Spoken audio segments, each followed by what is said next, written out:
نہ پوچھو حال کیا ہے، اس وقت میں کربلا کے میدان میں ہوں، یزیدیوں نے مجھے گھیر لیا ہے، یزید کی غیر شرعی اسلام حکومت کو اسلامی حکومت بنانے کے لیے میرے خون کے پیاسے یزیدی ہو گئے ہیں، میرا بچہ یہ 6 ماہ کا علی ہے، اس کو میں لے کر کے گیا تھا پانی لینے کے لیے، لیکن پانی جب نہیں ظالموں نے دیا تو اس کے حلق پر تیر مار دیا، اس کے حلق سے تیر نکل گیا، خون کا فوارہ جاری ہوا، میرا بچہ میری گود میں روح اپنی کے سپرد کر دیا، میرا بچہ شہادت کا جام پی گیا۔ میں واپس لے کر کے خیمے کی طرف آ رہا تھا کہ عبداللہ یمنی تب تک مدد کے لیے تمہاری آواز پہنچی ہے، میں مدد کرنے کے لیے آ گیا۔ میں پوچھنا چاہتا ہوں مسلمانوں، اس کرامت پر بھی نظر رکھو اور امام حسین کی جسمانیت پر بھی نظر رکھو۔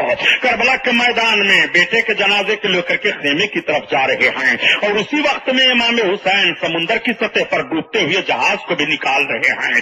کون سمجھ پائے گا امام حسین کو؟ اسی لیے کہا جاتا ہے کربلا کی سرزمین پر جو کچھ دیکھ رہے ہو یہ امام حسین کی ظاہری حالت ہے، اور سمندر کی سطح پر جو کچھ ملاحظہ کر رہے ہو یہ امام حسین کی روحانی حالت ہے۔ امام حسین کی روحانی حالت کا بھی جواب نہیں ہے اور امام حسین کے جسمانی حالت کا بھی جواب نہیں ہے۔ امام حسین رضی اللہ تعالیٰ عنہ لا کر کے اپنے بچے کو خیمے کے اندر رکھ دیتے ہیں، آہیں بلند ہو جاتی ہیں۔ اب کون ہے جو سہارا دے گا؟ اب کون ہے جو حسین کی طرف سے یزیدیوں کے لیے جائے گا لڑنے کے لیے؟ حضرت امام علی مقام اپنی بہن زینب کو بلاتے ہیں، بہن زینب اب میں جا رہا ہوں، اب تمہارے ذمہ داری میں یہ سب سارا معاملہ ہے، اب تو سارے لوگ ایک کے بعد دیگرے چلے گئے۔ تب تک امام زین العابدین تڑپ اٹھے، بخار شدت سے چڑھا ہوا تھا۔ اے ابا حضور، میں بھی شہادت کا جام پینا چاہتا ہوں، مجھے بھی میدان کربلا میں جانے کی اجازت دی جائے، میں بھی آپ کے قدموں پر اپنے خون کو بہانا چاہتا ہوں۔ یہ میرے ابا حضور، اس سعادت سے مجھے سرفراز ہونے دیجئے۔ حضرت امام حسین کی آنکھیں بھیگ جاتی ہیں، اپنے شہزادے کو اپنے سینے سے لگا لیتے ہیں اور لگانے کے بعد ارشاد فرماتے ہیں بیٹا نسل مصطفیٰ کا دستور تمہیں سے باقی رہے گا، نسل مصطفیٰ تمہیں سے چلے گی، حسین کے بیٹے پوری دنیا میں تمہیں سے پھیلیں گے۔ اے بیٹا زین العابدین، تمہیں جانے کی اجازت نہیں ہے، تم کو امین بنا رہا ہوں میں، تم مصطفیٰ کی امانت دنیا کے سامنے لے کر کے یہاں سے پلٹو۔ حضرت امام علی مقام نے اپنے سینے سے اپنے شہزادے کو لگایا، لگانے کے بعد ان کے سر پر ہاتھ پھیرا، دعائیں دی، اے میرے پروردگار یہ میرا بچہ ہے، الہ العالمین اس کی نسل سے نسل مصطفیٰ قائم فرما۔ دعا مانگ رہے ہیں امام علی مقام۔ حضرت امام زین العابدین کو سلا دیا، بخار کی شدت ہے، وہ بے قابو ہیں بخار سے۔ حضرت امام حسین آئے باہر اور گھوڑے پر چڑھنے کی تیاری کرنے لگے، بہن نے قدم کو تھام لیا، حضرت امام حسن کا پٹکا کمر میں ڈال دیا، رسول اللہ صلی اللہ علیہ وسلم کا امامہ شریف سر پر باندھا، اپنے باپ کی تلوار ذوالفقار کو اپنی ہاتھ میں لیا، یہ وہی تلوار ہے، یہ وہی امام رسول ہے جس کو آقا کریم باندھا کرتے تھے، وہی حضرت امام حسن کا پٹا ہے جو اپنے گردن اپنے کمر میں ڈالا کرتے تھے۔ حضرت امام علی مقام زیتن فرمانے کے بعد جب گھوڑے پر چڑھنے لگے تو بہن نے اپنے ہاتھ کو لگا دیا۔ پہلے تو حضرت امام حسین سب کو سوار کرتے رہے، مگر اب امام علی مقام کو بہن سوار کر رہی ہے۔ تب تک سکینہ دوڑ پڑی، بیٹی ابا جان کہاں جا رہے ہو؟ میرے باپ مجھے چھوڑ کر کے کہاں بھاگ رہے ہو؟ حضرت زینب نے سکینہ کو تھاما، عورتیں چیخ رہی ہیں، میرا محافظ میدان کربلا میں جا رہا ہے، اب کون ہمارے ناموس کی حفاظت کرے گا؟ اب کون ہمارے چادروں کی سلامتی کی نگہبانی کرے گا؟ اب کون ہم کو ان یزیدی درندوں سے بچائے گا؟ سب کی آنکھیں بلند ہیں، مگر نماز رسول نے ایک نگاہ دیکھی ہے خیمے کی طرف، میرا مولا تو ان سب کا حافظ و ناصر ہے۔ امام حسین ایسے ماحول میں بھی حفاظت اور نصرت کی ذمہ داری رب کے کرم پر فرما رہے ہیں، رب تو حافظ و ناصر ہے اپنے کرم سے۔ اے میرے مولا، حسین کا توکل کو دیکھو، حسین کا صبر و سکون اور بھروسہ رب پر تو دیکھو۔ امام علی مقام رضی اللہ تعالیٰ عنہ میدان کربلا کی طرف بڑھے اور جب میدان کربلا میں کھڑے ہوئے اپنی تلوار کو فضا میں بلند کیا، یزیدیوں میں آ گیا ہوں لیکن پھر میں آخری خطبہ دے رہا ہوں، اے یزیدیوں تم میرا حق پہچانو، یہ بتاؤ اس وقت پوری روئے دنیا پر نبی کا نواسا ہوں تو میں ہوں، نبی کی شہزادی کا لڑکا ہوں تو میں ہوں، ان کے داماد کا بیٹا ہوں تو میں ہوں، کیا تم میں سے لوگوں کو میرے بالوں میں نہیں معلوم ہے کہ میرے نانا نے فرمایا تھا الحسن والحسین سید الشباب اہل الجنہ، حسن و حسین جنتی نوجوانوں کے سردار ہیں. کیا نہیں معلوم ہے تمہیں میرے نانا نے جو کچھ میرے بارے میں فرمایا تھا؟ تم سب جانتے ہو. بتاؤ تم سب لوگ میرے قتل کے لیے کیوں آئے ہو؟ مجھے تو تم سب نے مہمان بنا کر کے بلایا تھا. اے فلاں دیکھ تو بھی محفل میں موجود ہے، تیرا خط موجود ہے. اے فلاں تو محفل میں موجود ہے، تیرا دستخط بھی خط پر موجود ہے. اے فلاں تو بھی محفل میں موجود ہے، تیرا دستخط بھی خط پر موجود ہے. بتاؤ تم لوگوں کو جب یہی کرنا تھا تو مجھے مہمان بنا کر کے تم لوگوں نے کیوں بلایا تھا؟ آخر خدا کو کیا جواب دو گے؟ تمہیں مرنا ہے کہ نہیں مرنا ہے؟ اور تمہیں پیش ہونا ہے میدان قیامت میں کہ نہیں پیش ہونا ہے؟ تم میرے خون سے اپنی عاقبت کو برباد نہ کرو. سن لو، حضرت امام حسین یہ خطبہ دے ہی رہے تھے کہ تب تک ایک ظالم پکار اٹھتا ہے، اے حسین ہم جانتے ہیں تمہیں، تم اتنی ڈینگیں نہ مارو. حسین تمہیں خوب وقت ملا ہے اپنی بڑائی بیان کرنے کے لیے. امام علی مقام فرماتے ہیں ظالم میں بڑائی نہ بیان کروں گا تو میری بڑائی کون بیان کرے گا؟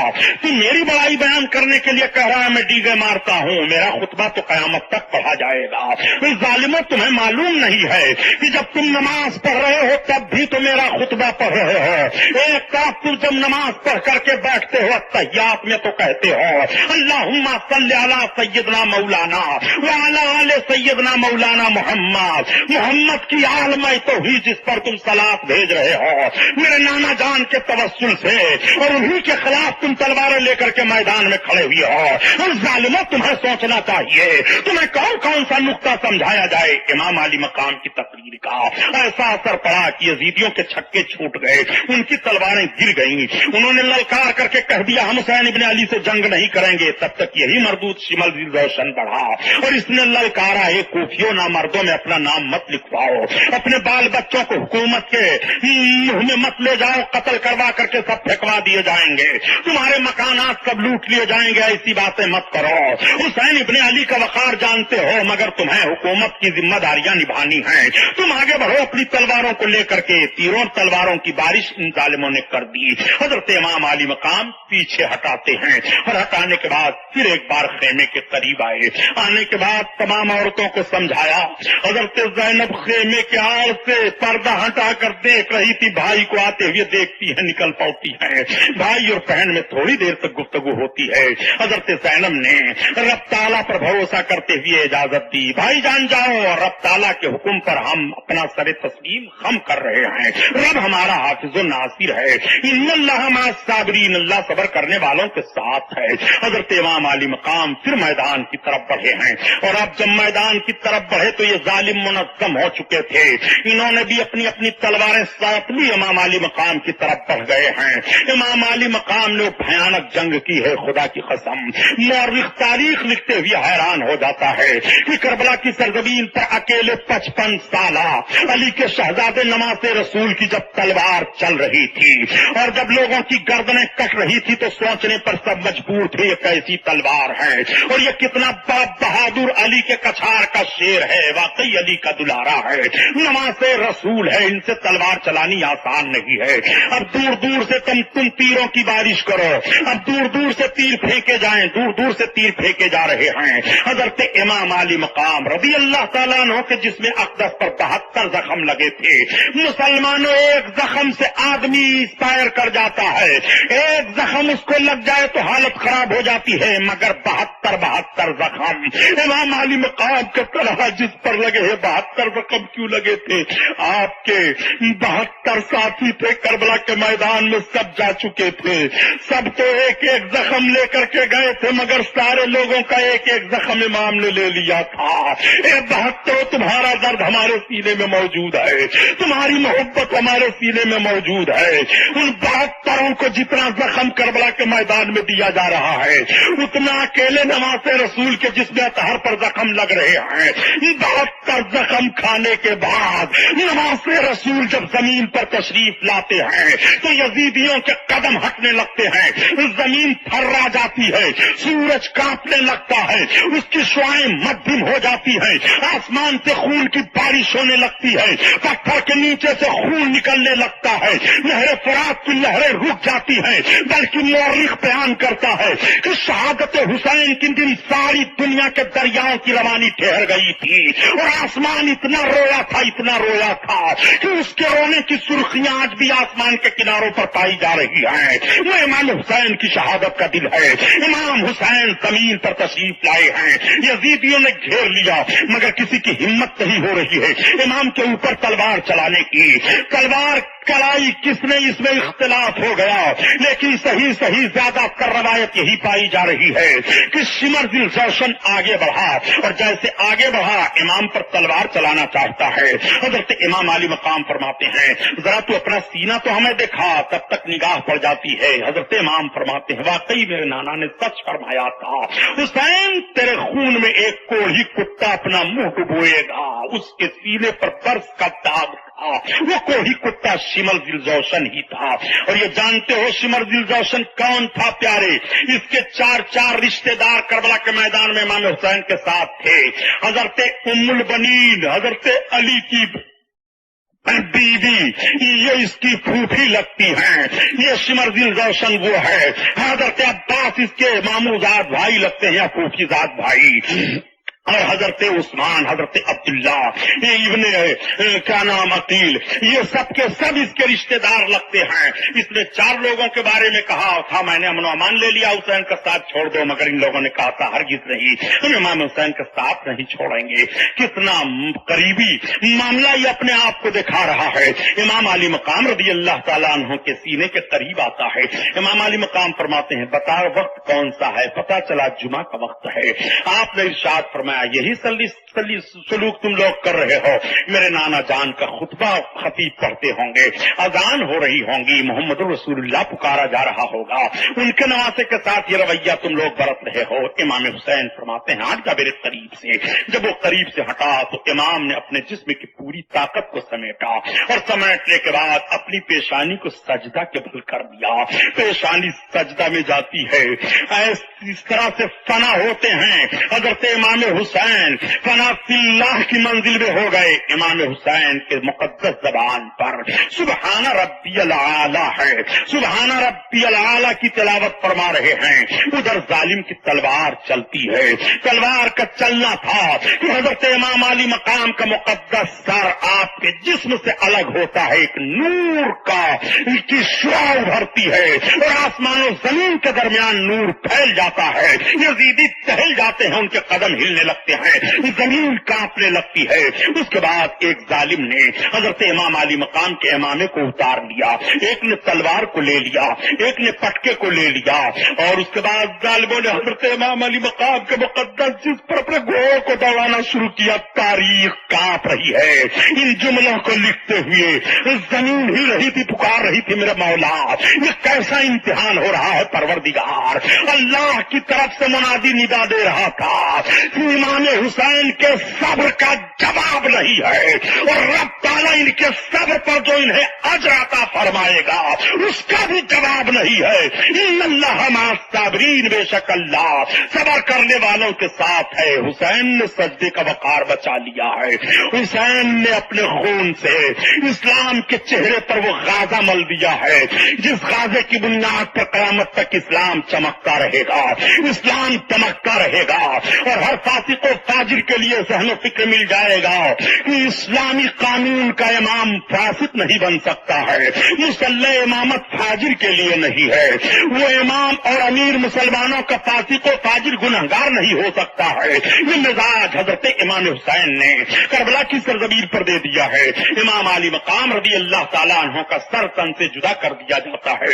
یہ ظالم جدا کرنے کے بعد اب خیمے کی طرف بڑھتے ہیں، اور خیمے کی طرف بڑھنے کے بعد آگ لگا دیا خیمے میں، خیمے جلنے لگے، عورتیں سمٹ کر کے بیٹھ گئی۔ حضرت زینب نے حضرت امام زین العابدین کو سنبھالا، یہ ظالم پڑھے آگے تو حضرت زینب نے للکارا، کہا سن لو ناموس رسالت ہیں، یہاں رسول اللہ کی شہزادیاں ہیں، اگر کسی نے ہاتھ لگا دیا تو قیامت آنے سے پہلے فاطمہ کی بیٹی زینب قیامت برپا کر دے گی۔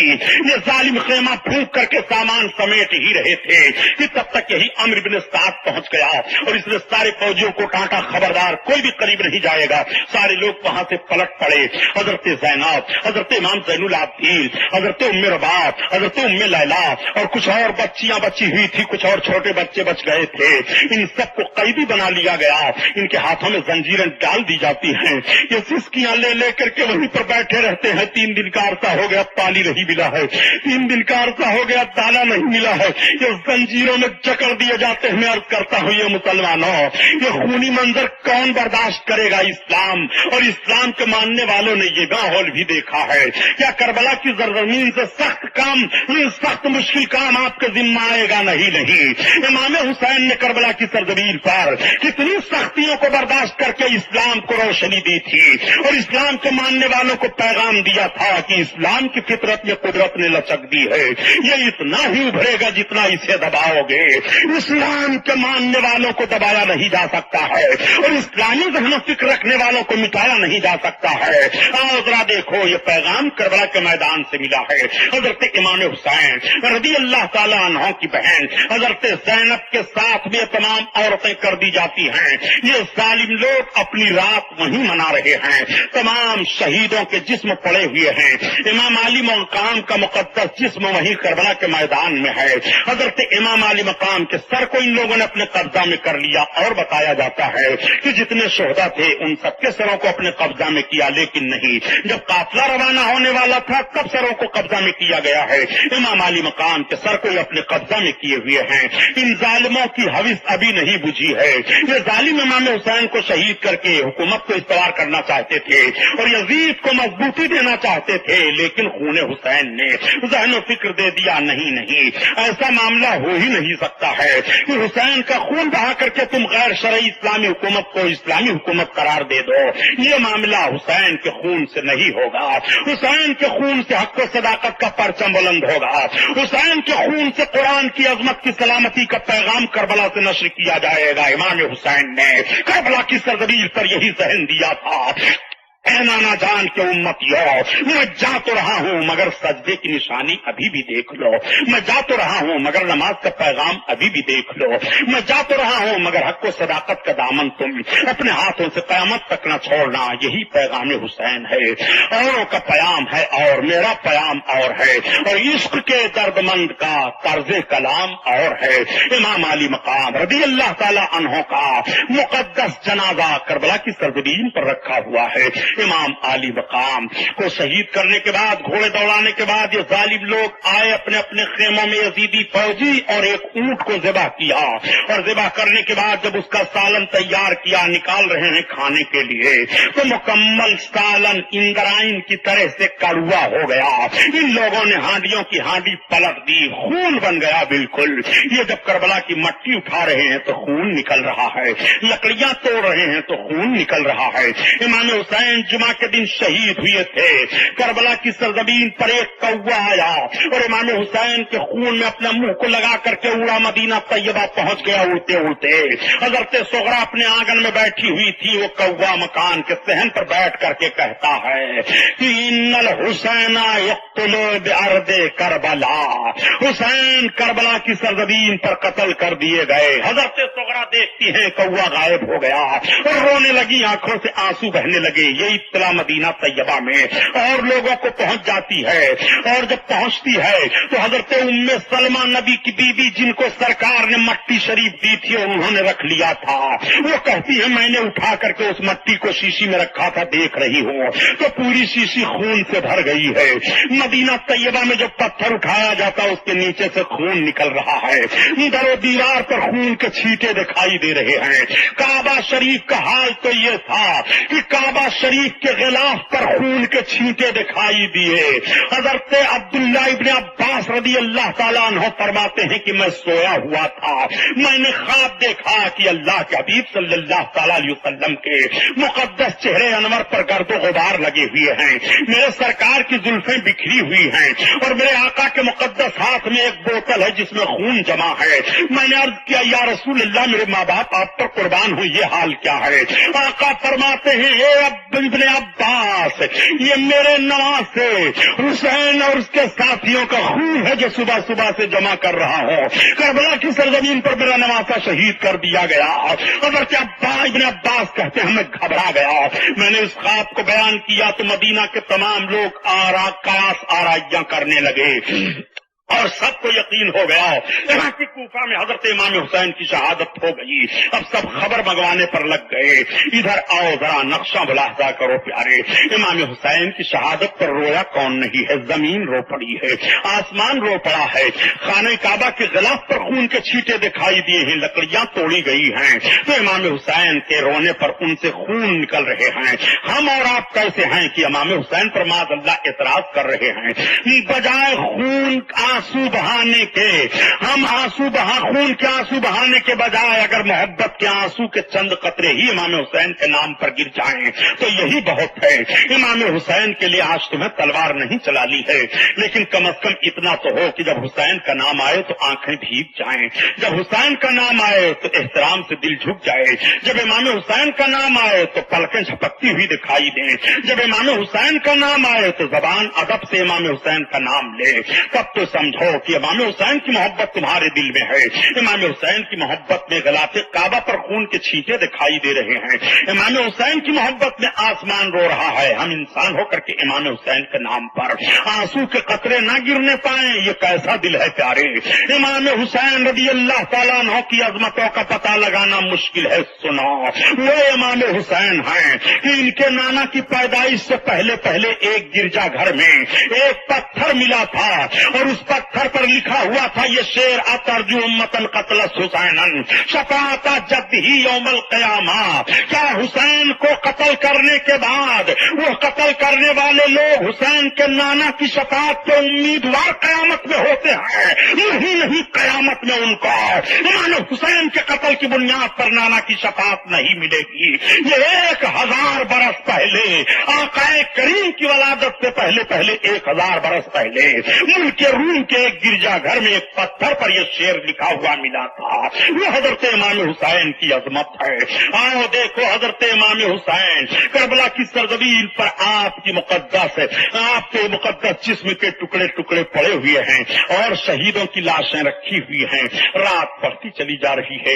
یہ ظالم اپنے اپنے خیموں میں کچھ سو جاتے ہیں, کچھ کسی کام میں لگے ہوئے ہیں کہ ہم نے بہت بڑی فتح حاصل کر لی ہے, ہم نے بہت بڑا کام اپنے انداز سے کر لیا ہے. ان ظالموں کو کیا پتا کہ ہم نے اپنی آخرت برباد کر دی ہے.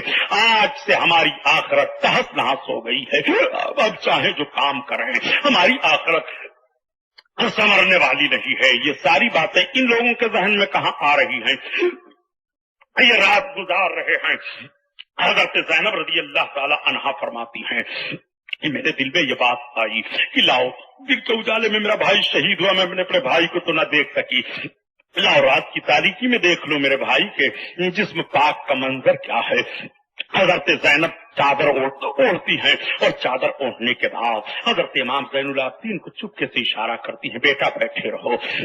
اپنے ہاتھ کی زنجیروں کو کھول دیتی ہیں اور کھولنے کے بعد قدم آگے بڑھتے ہیں حضرت زینب کے, جیسے کربلا کے میدان میں جہاں شہادت کا خونی منظر پیش آیا تھا. قدم پڑتے ہیں تو حضرت زینب کہتی ہیں مجھے ایک سایہ دکھائی دیا, سائے سے آواز آ رہی ہے آگے مت بڑھو, نظام دنیا درہم برہم ہو جائے گا. میں نے پہچان لی, میں سنا کرتی تھی میرے نانا کی آواز ایسے تھی. میں نے عرض کیا یا رسول اللہ میرا نانا جان یہ آپ کی آواز ہے.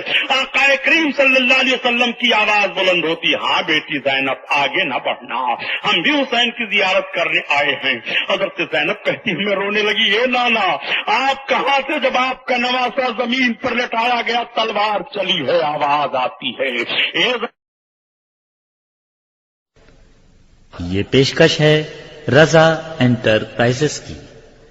سامعین, اپنے ماحول کو اسلامی رنگ میں رنگنے کے لیے قرأت, منقبت, نعت, حمد, سنی علماء کرام کے روح پرور بیانات, مشاعرے اور دیگر مذہبی آڈیو کیسٹس کے لیے ہم سے رابطہ قائم کیجیے.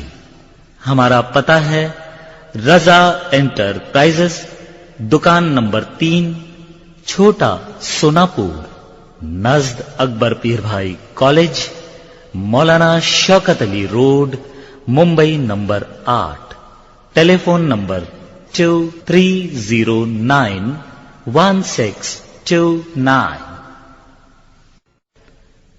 یہ پیشکش ہے رضا انٹرپرائزز کی۔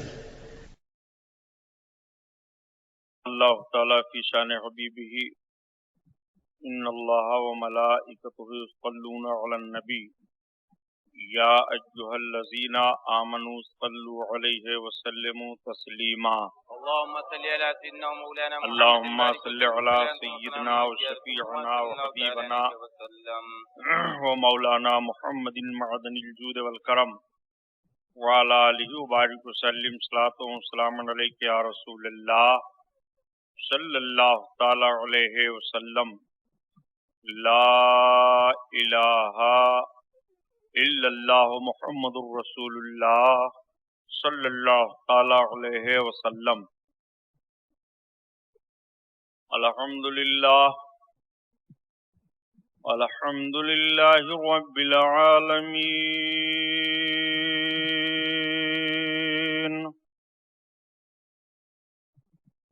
والصلاة والسلام على سید المرسلین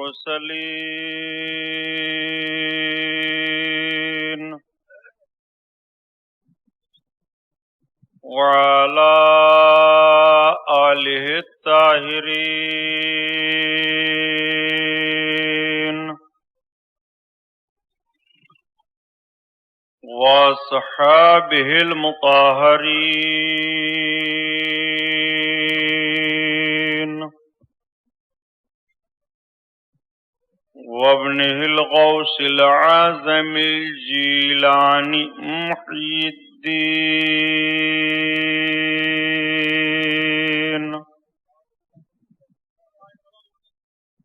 واہل بیتہ اجمعین، اما بعد، اعوذ باللہ من الشیطان الرجیم، بسم اللہ الرحمن الرحیم۔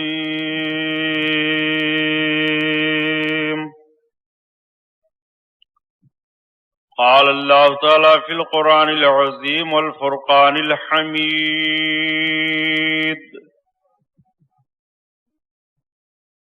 ولا تقولوا لمن يقتل في سبيل الله أموات بل أحياء ولكن لا تشعرون۔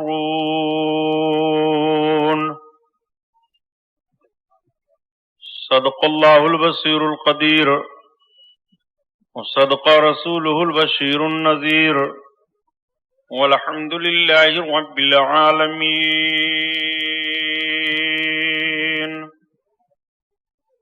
لائق صد احترام علماء اہل سنت، قابل قدر سامعین حضرات، آئیے ہم اور آپ سب سے پہلے اپنے اور ساری کائنات کے مرکز عقیدت حضور رحمت للعالمین، شفیع المذنبین، رسول گرامی وقار، محبوب پروردگار، دونوں عالم کے مالک و مختار حضور محمد الرسول اللہ صلی اللہ تعالی علیہ وسلم کے دربار پر انوار میں درود شریف کا نذرانہ پیش فرمائیں۔ پڑھیے بلند آواز سے،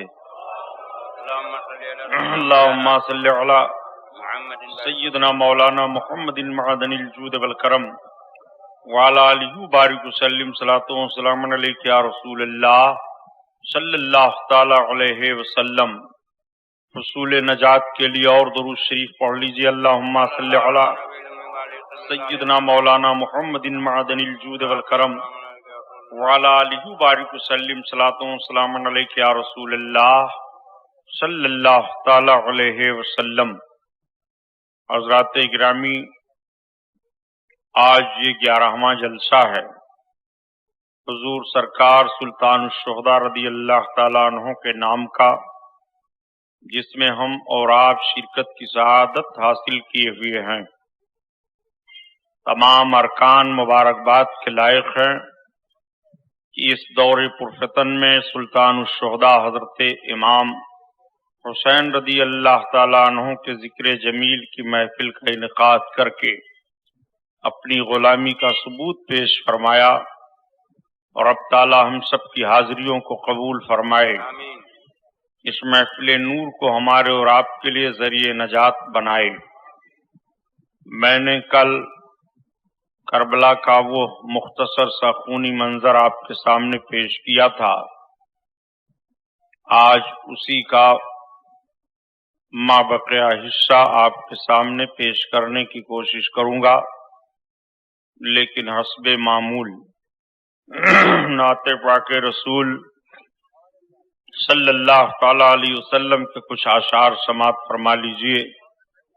اعلی حضرت عظیم البرکت آیت من آیات اللہ، معجزۃ من معجزات رسول اللہ، امام احمد رضا خان علیہ الرحمت و رضوان کی مقدس نعت پاک آقا کریم صلی اللہ تعالی علیہ وسلم کی بارگاہ میں عرض گزار ہوتے ہیں، یا رسول اللہ صلی اللہ تعالی علیہ وسلم، وہ کمال حسن حضور ہے، وہ کمال حسن حضور ہے کہ گمان نقص جہاں نہیں، یہی پھول خار سے دور ہے، یہی شمع ہے کہ دھواں نہیں، باخدا خدا کا یہی ہے در، سبحان اللہ۔ نہیں اور کوئی مفر مقر، باخدا خدا کا یہی ہے در، نہیں اور کوئی مفر مقر، جو وہاں سے ہو یہی آ کے ہو،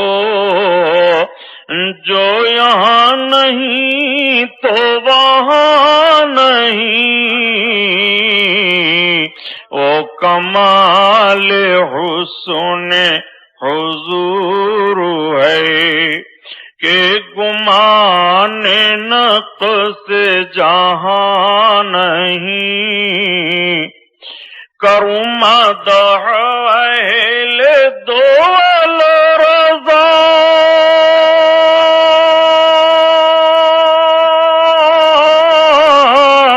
پڑے اس بلا میں میری بلا، پڑے اس بلا میں میری بلا،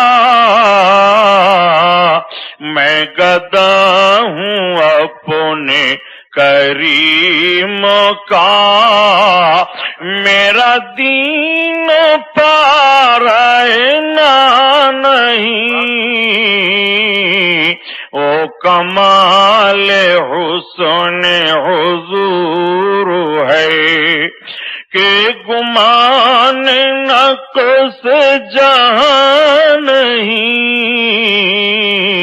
او کمال حسن حضور ہے۔ درود شریف صلی اللہ علیہ نبی وآلہ صلی اللہ تعالی علیہ وسلم، صلاۃ و سلام علیک یا رسول اللہ صلی اللہ تعالی علیہ وسلم۔ قتل حسین اصل بے مرگ یزید ہے، اسلام زندہ ہوتا ہے ہر کربلا کے بعد۔ حضرت امام علی مقام رضی اللہ تعالیٰ عنہ کی جب شہادت کربلا کی سرزمین پر ہو گئی اور تمام یزیدی فوج حضرت امام علی مقام رضی اللہ تعالیٰ عنہ کے جسم پاک پر گھوڑوں کے ٹاپوں کو دوڑا دیتے ہیں، نواس رسول صلی اللہ تعالی علیہ وسلم کا مقدس سراپا جسم پاک کربلا کی سرزمین پر بکھر جاتا ہے۔ شام ہو جاتی ہے، یزیدی فوجی اپنے اپنے خیموں کی طرف چلے جاتے ہیں، لیکن ایک ایسی شام یہ آتی ہے جو غم میں ڈوبی ہوئی شام ہوتی ہے، ایسی شام ہوتی ہے جو بالکل ماتمی شام ہوتی ہے۔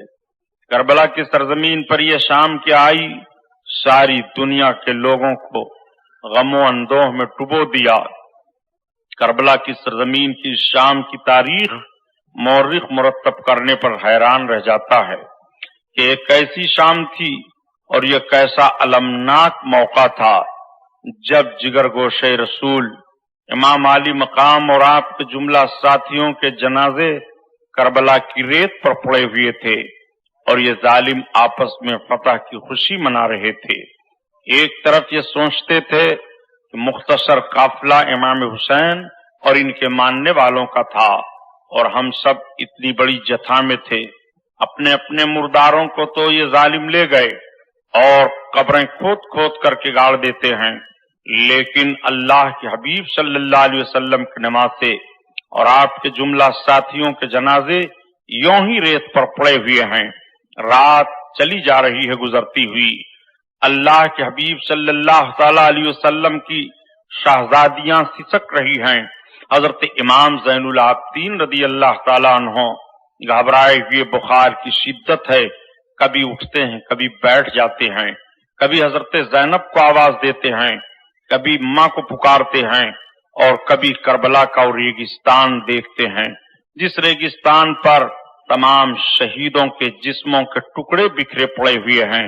حضرت امام زین العابدین کی آنکھیں بھیگی ہوئی ہیں، آنسو تو ہیں نہیں، خشک ہو چکے ہیں، چہرہ مرجھایا ہوا ہے، ایک آہ کرب لیتے ہیں اور ایک ایسی آواز آپ کی بلند ہوتی ہے کہ زمین کانپنے لگتی ہے، آسمان ہلنے لگتا ہے، سفیدہ شہر نمودار ہونے والا ہے۔ حضرت امام زین العابدین کے شہزادے نے تیمم کیا، نماز ادا کی، حضرت زینب کو آواز دی، حضرت زینب نے اور دوسرے لوگوں کو آواز دیتی ہیں، بے ہوشی کا عالم ہے۔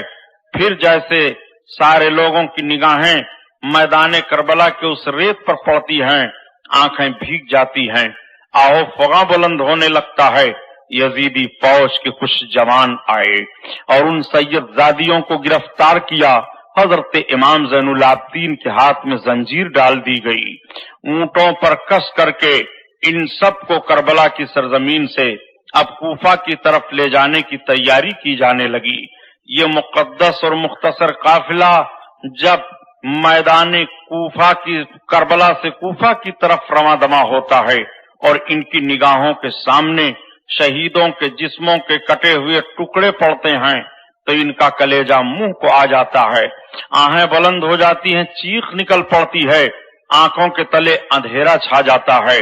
حضرت امام حسین کا غم لے کر کے اور آپ کے ساتھیوں کا غم لے کر کے یہ سب آگے بڑھتے چلے جا رہے ہیں، قافلہ رواں دواں چلا جا رہا ہے، کوفہ کی سرزمین کی طرف جاتا ہے۔ چند منزل چلنے کے بعد کوفہ کی آبادی آ جاتی ہے۔ کوفہ والوں کو جیسے پتا چلتا ہے کہ امام حسین اور ان کے ساتھیوں کا لٹا پٹا قافلہ آ رہا ہے، سارے کوفی اپنے مکانوں سے باہر نکل آتے ہیں، عورتیں نکل آتی ہیں، مرد نکل آتے ہیں، سب نکل کر کے آہوزاری کرنے لگتے ہیں اور رونے چلانے لگتے ہیں۔ حضرت امام علی مقام رضی اللہ تعالیٰ عنہ کے مقدس سر کو لے کر کے آگے بڑھا جا رہا ہے۔ ایک صاحب قرآن کی تلاوت کر رہے تھے کہ بے شک اصحاب کہف کا واقعہ اور پہاڑ والوں کا واقعہ بڑا تعجب خیز ہے کہ تب تک سر امام سے آواز آتی ہے، یا تالی القرآن عجبو قصتی من اصحاب الکہف قتلی و حملی۔ اے قرآن پڑھنے والے، اصحاب کہف سے میرا قصہ زیادہ تعجب میں ہے جو مجھ کو قتل کیا گیا اور مجھ کو لے کر کے گھمایا جا رہا ہے۔ امام علی مقام کے سر اقدس سے یہ آواز آ رہی ہے، سن کر کے لوگ گھبرا جاتے ہیں۔ میں عرض کرتا ہوں یہی تو امام حسین کی جیت ہے اور یہی تو یزید کی شکست ہے۔ قتل حسین اصل میں مرگ یزید ہے، اسلام زندہ ہوتا ہے ہر کربلا کے بعد۔ امام علی مقام رضی اللہ تعالیٰ عنہ کی کرامت دیکھنے والوں اور امام حسین کی زندگی کو سمجھنے والوں سمجھو، امام عالی مقام نے تالیہ قرآن کو مخاطب کیا تھا اور مخاطب کر کے بتایا تھا یہ قرآن پڑھنے والے میرا قتل کیا جانا اور قتل کر کے مجھے لے کر کے کوفہ کی گلیوں میں گھمایا جانا یہ زیادہ تعجب کا معاملہ ہے۔ امام عالی مقام رضی اللہ تعالیٰ عنہ کے سر اقدس کو لے جا کر کے کوفہ کے دارالعمارت میں ابن زیاد کے پاس رکھا جاتا ہے۔ تمام کوفی قیدیوں کے پاس جمع ہو جاتے ہیں، رونا دھونا شروع کرتے ہیں۔ حضرت زینب رضی اللہ تعالیٰ عنہ نے للکارا، کوفیوں تمہیں رونے سے کوئی فائدہ نہیں ہوگا، کوفہ کے نابکارو تمہیں لوگوں نے ہمارے گھروں کو اجاڑا ہے، تمہیں لوگوں نے نماز رسول پر تلوار چلائی ہے، تمہیں لوگوں نے مہمان بنا کر کے بلایا تھا اور تم اس طرح سے غدار اور بے وفا نکلے ہو، تم نے اپنے ہاتھوں کو امام حسین کے خون سے رنگین کر لیا ہے، قیامت کے میدان میں تمہارے لیے سرخروئی نہیں ہوگی۔ نادانو، تم بک کر کے یزیدی فوج کے ہاتھ پر اپنی دنیا بنا کر کے اپنے دین کو خراب کر ڈالے ہو، تمہیں اطمینان و سکون نہیں ملے گا۔ نادانو، اب رونے سے کیا فائدہ ہے؟ رو دو کر کے اگر تم چاہتے ہو کہ ہمیں خوش کر لو تو یہ ناممکن ہے۔ اب کہاں فاطمہ کی بیٹی زینب کو خوشی تم دلا سکتے ہو، جبکہ فاطمہ کی بیٹی زینب کے سامنے زینب کے بھائی امام حسین کی گردن کاٹی گئی ہے، امام حسین کے جسم پر گھوڑے دوڑائے گئے ہیں۔ ایک کوفیو، تم نے سب سے پہلے غداری کی تھی کہ امام کے بھائی حضرت مسلم بن عقیل اور ان کے دونوں شہزادوں کو شہید کیا تھا، یہ تمہاری غداری ہے کہ نہیں؟ یہ تمہاری بے وفائی ہے کہ نہیں؟ دنیا کے لالچی کتوں، اب رو کر کے کیا کرو گے؟ تمہیں قیامت تک رونا رہے گا، ہمارے قریب سے ہٹ جاؤ۔ حضرت زینب رضی اللہ تعالیٰ عنہ ایسا خطبہ دیتی ہیں کہ یہ سب کے سب شرمسار ہو جاتے ہیں اور شرم و ندامت سے اپنی نگاہوں کو جھکا لیتے ہیں، ادھر ادھر تتر بتر ہو جاتے ہیں، اپنے گھروں میں چلے جاتے ہیں۔ تاریخ بتا رہی ہے کہ کوفہ کا کوئی ایسا گھر نہیں تھا جو گھر شہادت امام حسین کے بعد ماتم کدا نہ بن گیا ہو، کوفہ کا کوئی ایسا گھر نہیں تھا جس گھر سے آہو فغاں کی آواز نہ آ رہی ہو، کوفہ کا کوئی ایسا گھر نہیں تھا کہ جس گھر میں حضرت امام حسین کے شہادت کا غم نہ منایا جا رہا ہو۔ یہی تو امام حسین کی جیت ہے۔ یزید نے سوچا تھا امام حسین کے نہ رہنے کے بعد ہمیں اطمینان و سکون مل جائے گا، لیکن اطمینان و سکون ملنا کہاں ہے؟ حضرت امام حسین کے خون نے سب کو رلا دیا ہے۔ کوفیو، تم قیامت تک امام حسین کے نام پر روتے رہو گے، امام حسین کے نام پر آنسو بہاتے رہو گے، مگر اب تمہیں کوئی فائدہ نہیں پہنچے گا، تمہیں اب رونا ہی رونا ہے، تمہاری قسمت میں مقدر کر دیا گیا رونا۔ حضرت زینب کا یہ خطبہ تھا کہ کوفہ والوں کے دل دہل جاتے ہیں۔ امام عالی مقام رضی اللہ تعالیٰ عنہ کا سر اقدس کوفہ کے دارالعمارت میں ابن زیاد کے سامنے رکھا جاتا ہے، اور جیسے ابن زیاد کے سامنے رکھا گیا، ابن زیاد سر امام کو دیکھنے کے بعد کہتا ہے آج تک میں نے اتنا حسین و جمیل چہرہ نہیں دیکھا تھا، اتنے اچھے دانت نہیں دیکھے تھے۔ اس کے ہاتھ میں ایک چھڑی تھی، اس ظالم نے امام کے مقدس چہرے پر جیسے چھڑی کو منہ کے پاس لگایا، تب تک ایک صحابی حضرت زید ابن ارقم موجود تھے۔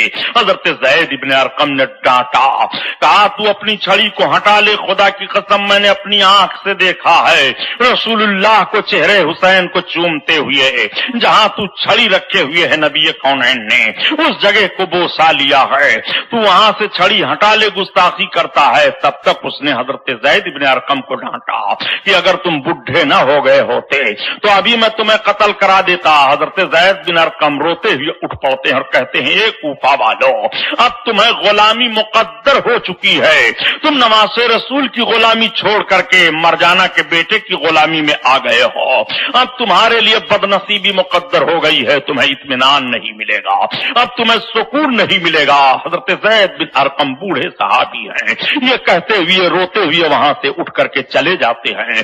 یہی تو امام حسین کی جیت ہے اور یہی تو یزید کی ہار ہے۔ امام حسین کے قتل پر آنسو کون نہیں بہا رہا ہے؟ بچے بہا رہے ہیں، عورتیں بہا رہی ہیں، جوان رو رہے ہیں، بوڑھے رو رہے ہیں، اپنے رو رہے ہیں، بیگانے رو رہے ہیں۔